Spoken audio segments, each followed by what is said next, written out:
સુરતમાં નકલી અને ભેળસેળયુક્ત ખાદ્ય પદાર્થો સામે એસઓજીની મોટી કાર્યવાહી સામે આવી છે। મહાનગરપાલિકાના ફૂડ સેફ્ટી વિભાગ સાથે મળીને 2 ડેરીઓ પર દરોડા પાડીને કુલ 143 કિલોગ્રામ શંકાસ્પદ માખણ જપ્ત કરવામાં આવ્યું છે। ખાદ્ય પદાર્થોની ભેળસેળના મુદ્દે સુરત શહેરમાં ફરી ચકચાર મચી છે। સ્પેશિયલ ઓપરેશન ગ્રુપ એસઓજીએ બાતમીના આધારે મહાનગરપાલિકાના ફૂડ એન્ડ સેફ્ટી વિભાગ સાથે સંયુક્ત ઓપરેશન હાથ ધર્યું હતું। પૂણા ગામ અને વરાછા વિસ્તારમાં આવેલી 2 ડેરીઓ પર દરોડા પાડવામાં આવ્યા હતા। કાર્યવાહી દરમિયાન કુલ 143 કિલોગ્રામ શંકાસ્પદ માખણ જપ્ત થયું, જેની કિંમત અંદાજે ₹28,600 જેટલી થાય છે। સૌપ્રથમ પૂણા ગામની અમૃતધારા ડેરી પર દરોડો પાડવામાં આવ્યો। સંચાલક ભૂપતભાઈ પરમારની હાજરીમાં અહીંથી 58 કિલોગ્રામ માખણ જપ્ત કરવામાં આવ્યું।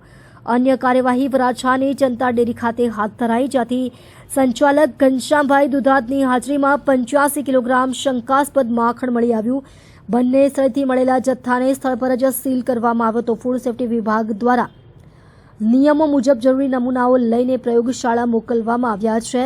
અધિકારી ડીબી મકવાણાની હાજરીમાં સેમ્પલિંગ પ્રક્રિયા પૂર્ણ કરવામાં આવી। પોલીસ અને ફૂડ સેફ્ટી વિભાગે જણાવ્યું છે કે કાર્યવાહી માત્ર જપ્તી સુધી મર્યાદિત નથી। જો લેબ રિપોર્ટમાં માખણ ભેળસેળયુક્ત કે અખાદ્ય સાબિત થશે તો બંને ડેરી સંચાલકો સામે કાયદાકીય પગલાં લેવાશે। ગઈકાલે 2 ડેરીમાં રેડ કરવામાં આવેલી, એમાંથી જનતા ડેરી વરાછા અને સુરભી અમૃતધારા ડેરી પૂણા ગામની અંદર રેડ કરતા 143 કિલોગ્રામ શંકાસ્પદ માખણનો જથ્થો મળી આવેલ છે, જેની કિંમત 28,600 જેવી રકમ થાય છે। અને ફૂડ સેફ્ટી ઓફિસર દ્વારા આના નમૂનાઓ લઈને એને લેબોરેટરીમાં મોકલી આપેલા છે।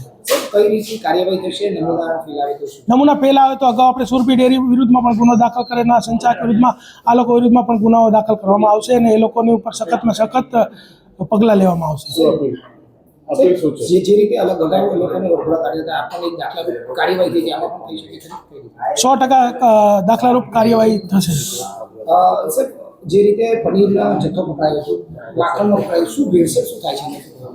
પનીરની અંદર જે અમે છેલ્લા કેટલાક સમયથી અમે એને ટ્રેક કરી રહ્યા છીએ, તો અમને ખ્યાલ આવ્યો છે કે બજારની અંદર જે પણ પનીર વેચાય છે 90% પનીર એનાલોગસ પનીર છે। એનાલોગસ પનીર એટલે એવું પનીર કે જેની અંદર મિલ્ક તો નામ માત્ર હોતું જ નથી, માત્ર ને માત્ર પામ ઓઇલ, સ્ટાર્ચ અને એસિડ, ગ્લેશિયલ એસિડ નાખી અને આ એનાલોગસ પનીર બનાવવામાં આવે છે।